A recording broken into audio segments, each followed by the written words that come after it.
अस्सलाम वालेकुम। टॉपिक है allotropy.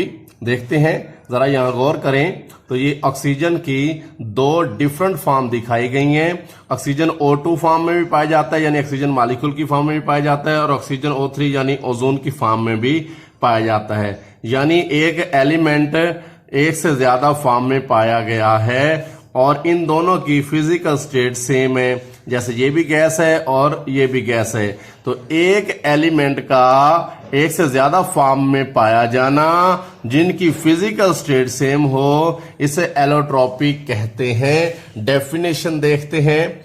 The existence of an element, एक एलिमेंट का एग्जिस्ट करना, पाया जाना इन मोर देन वन फॉर्म। तो ये ऑक्सीजन एक से ज्यादा फॉर्म में है in the same physical state, लेकिन उनकी फिजिकल स्टेट सेम होती है। जैसे ये भी गैस है और ये भी गैस है। तो existence of an element in more than one form, element का एक से ज्यादा फॉर्म में होना जिनकी फिजिकल स्टेट सेम हो इसे एलोट्रॉपी कहते हैं और इन फॉर्म्स को एलोट्रॉप्स कहते हैं। ये ऑक्सीजन के दो एलोट्रॉप्स हैं, एक O2 है और एक O3 है।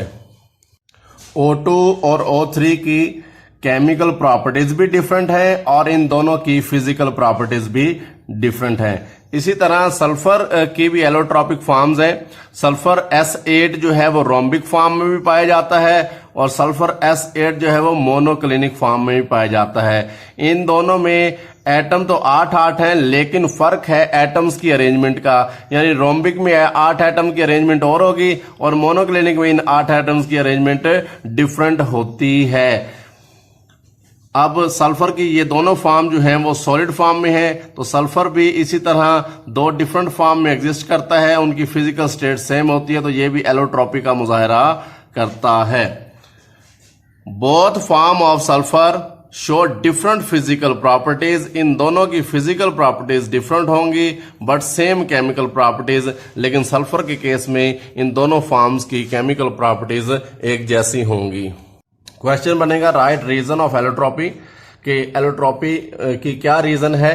द एग्जिस्टेंस ऑफ 2 और more kind of molecule of an element, एक एलिमेंट के दो या दो से ज्यादा तरह के मॉलिक्यूल्स होते हैं having different number of atom, जिनमें एटम्स की तादाद मुख्तलिफ होती है। मिसाल के तौर पर ये ऑक्सीजन एलिमेंट है, इसके दो तरह के मॉलिक्यूल्स हैं और इन दोनों मॉलिक्यूल में एटम्स की तादाद डिफरेंट है। यहाँ एटम 2 है, यहाँ एटम 3 है। यही रीजन ऑफ एलोट्रॉपी है कि ऑक्सीजन की दो एलोट्रॉपिक फॉर्म है, सिर्फ इस वजह से हैं क्योंकि दो मॉलिक्यूल हैं जिनमें एटम्स की तादाद मुख्तलिफ होने की वजह से वो एलोट्रॉपिक फॉर्म में एग्जिस्ट करते हैं।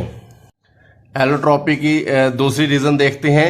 Different arrangement of atoms in a molecule, एक मॉलिक्यूल में एटम की अरेंजमेंट मुख्तलिफ होने की वजह से मॉलिक्यूल एलोट्रॉपिक फॉर्म में एग्जिस्ट करते हैं। मिसाल के तौर पर ये सल्फर की एलोट्रॉपिक फॉर्म है S8, ये इसकी रोम्बिक फॉर्म है। ये सल्फर की दूसरी एलोट्रॉपिक फॉर्म है, ये मोनोक्लिनिक है। इसमें भी 8 एटम है, इस मॉलिक्यूल में भी 8 एटम है। लेकिन गौर करें यहाँ शक्ल में तो पता ये लगेगा कि रोम्बिक में ये एटम्स की अरेंजमेंट और है और मोनोक्लिनिक फॉर्म में एटम्स की अरेंजमेंट और है। एटम की अरेंजमेंट डिफरेंट होने की वजह से सल्फर का मॉलिक्यूल दो डिफरेंट एलोट्रॉपिक फॉर्म में एग्जिस्ट करता है।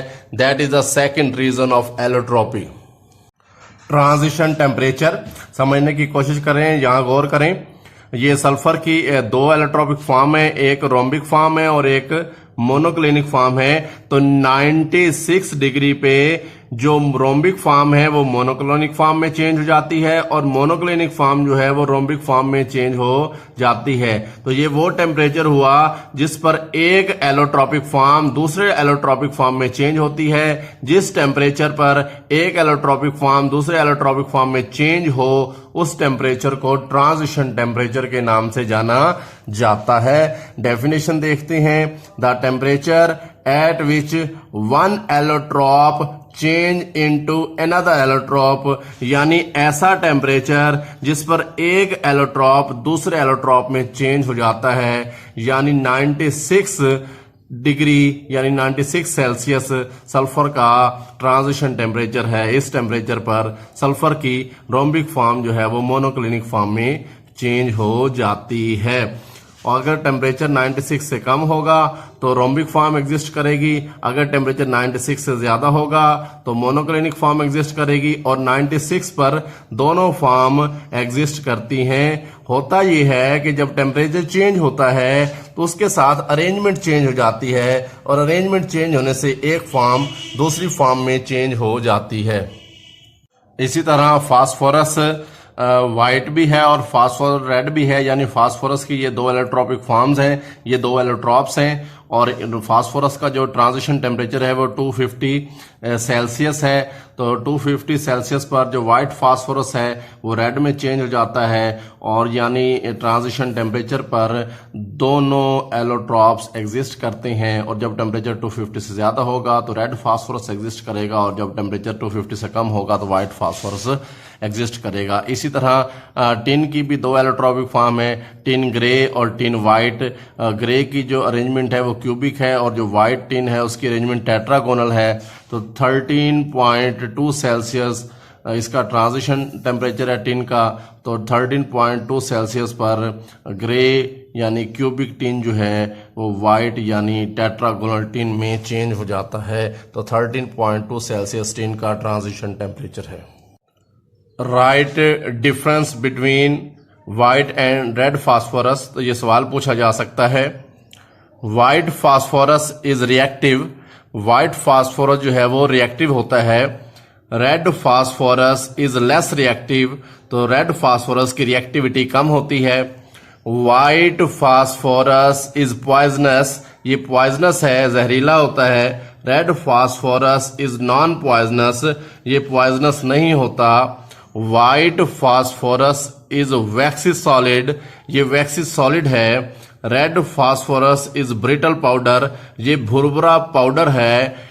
White phosphorus exist as tetra atomic molecule, यानी ये P4 मॉलिक्यूल की फॉर्म में पाया जाता है। इट एग्जिस्ट एज P4N, यानी इसमें P4 मॉलिक्यूल आपस में लिंक हो जाते हैं, तो ये P4N फॉर्म में एग्जिस्ट करता है। अल्लाह हाफिज।